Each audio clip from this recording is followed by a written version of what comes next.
Welcome back to my channel. So आज मैं आपको बताऊंगी यूज़र पर्सोनास क्या होते हैं हमारे, हम उसको कैसे बना सकते हैं। मैं आपको एक एग्जांपल लेके बनाना भी सिखाऊंगी उसको। तो सबसे पहले अगर हम डेफिनेशन की बात करें तो यूज़र पर्सना हमारा बेस्ड ऑन होता है रियल डेटा पे, based on real data gathered from user research and helps you understand your target audience better।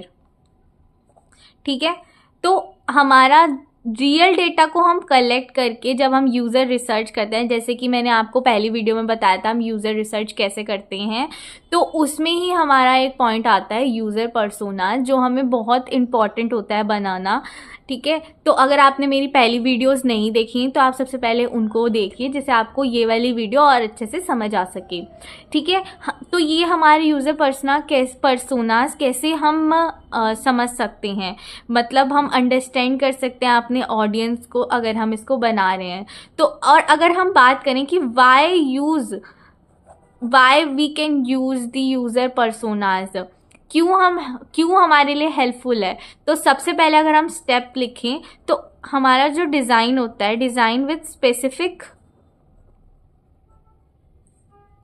Person, हम एक स्पेसिफिक पर्सन को डिफाइन कर सकते हैं, मतलब पहले हम उसको समझ सकते हैं, उसको डिज़ाइन कर सकते हैं कहाँ पर, इन आर माइंड।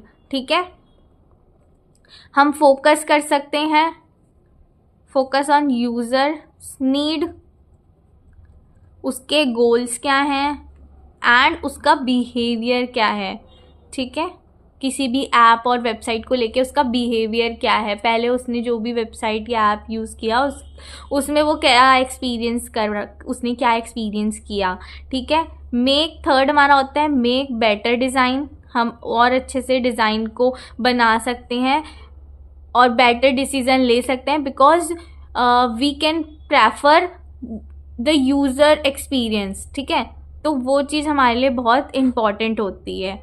और अब मैं आपको बनाना सिखाऊंगी एक यूज़र पर्सोना कैसे बनता है। ठीक है, सो यस, हम यूज़र पर्सोना कैसे बनाते हैं, तो हम सबसे पहले अपने यूज़र की एक फ़ोटो लगाएंगे, उसके बारे में लिखेंगे, अबाउट सारा उसके बारे में लिखेंगे कि उसकी हमारी एज क्या है, उसकी ऑक्यूपेशन क्या है, उसकी इनकम क्या है, उसका स्टेटस क्या है। ठीक है, ये सब लिखेंगे हम।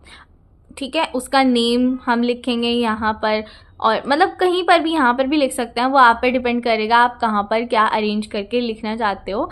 ठीक है, उसकी एक हेडलाइन लिखेंगे कि हमारा जो यूज़र है वो कौन सा कैसे टाइप का ऐप यूज़ करने के लिए उसका माइंड है, मतलब वो क्या अपने, जैसे हम लेके चलते हैं एक स्टूडेंट है, वो अपने एनिमल के लिए, अपने पेट के लिए कोई ऐप बनवाना चाह रहा है, तो उसमें उसको क्या उसकी नीड्स हैं, उसकी नीड्स लिखेंगे। ठीक है, और पहले अगर उसने कोई ऐप यूज़ करा है तो उसकी फ्रस्ट्रेशन क्या है, वो सब लिखेंगे। ठीक है, अगर वो इसके अलावा अगर उसने कुछ अपनी इन रियल लाइफ कोई सोशल एक्टिविटी या कोई मीडिया में कुछ चीज़ देखी है तो वो चीज़ लिखेंगे हम। ठीक है, अगर हमने उसका इंटरव्यू लिया है या फिर हमने सर्वे किया है तो हमें जो उसके की पॉइंट्स पता चले हैं हम वो सब लिखेंगे। ठीक है, और फिर ये सारी चीज़ें लिखने के बाद हम अपनी टैगलाइन लिखेंगे कि हमें क्या बना रहे हैं, हमें जो हमने इतना सब बनाया है, इतना सब लिखा है, जो उसकी फ्रस्ट्रेशन, उसकी नीड से हमें पता चला है, तो हम अपने ऐप में या अपनी वेबसाइट में क्या सबसे इम्पॉर्टेंट क्या हेडलाइन डालेंगे, तो वो हमारे लिए इस पर्सोना की हेडलाइन होगी। ठीक है, तो यस, ऐसे हमारा एक पर्सोना बनता है। आगे मैं आपको और अच्छे से समझाऊंगी एक और अच्छा एग्जाम्पल देके। ये हमने बेसिक के लिए मैंने आपको बताया कि हम कैसे बनाते हैं, आगे हम बताएंगे कि कैसे हम एक कोई एग्जाम्पल लेके एक्सप्लेन करूँगी पूरा अच्छे से, जिससे आपको और अच्छे से समझ आ सके। सो यार, थैंक यू सो मच। अगर आपने मेरा चैनल सब्सक्राइब नहीं किया है तो सबसे पहले कीजिए, और हमारी वीडियो अगर आपको अच्छी लगे तो उसको लाइक कीजिए, कमेंट कीजिए। मिलते हैं नेक्स्ट वीडियो में। Thank you so much.